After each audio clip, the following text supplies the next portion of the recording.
जर मराठ्यांचा उदय झाला नसता, काशी मुस्लिमांच्या ताब्यात राहिली असती, तर काशी राहिली असती का?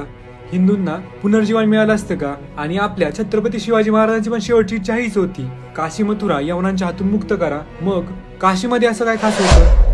दुसऱ्या धर्माचा नाश करणे यालाच धर्म मानणारे जेव्हा भारतात आले, तेव्हा त्यांनी भारतातील जवळपास 40,000पेक्षा जास्त मंदिर जमीनदोस्त केली आणि अनेक ठिकाणी तर त्याच जागी मस्जिदी बांधण्यात आल्या. आणि यांच्या क्रूरतेची हद्द तर इतकी की गाभाऱ्यातल्या मूर्तीचं खंडन तर केलंच, पण त्याच मूर्तीच्या अवशेषाचा वापर चपला ठेवायच्या जागा आणि वजूखाना बांधण्यासाठी केला. यात औरंगजेबाने एक पाऊल पुढे टाकलं. काशीचा विध्वंस तर केलाच, पण हिंदूंना हे कायम लक्षात राहावं म्हणून काशीच्या विश्वेश्वराचं मंदिर अर्धवट पाडलं आणि त्याच्याच भिंतीचा वापर करून इथं मस्जिद बांधली.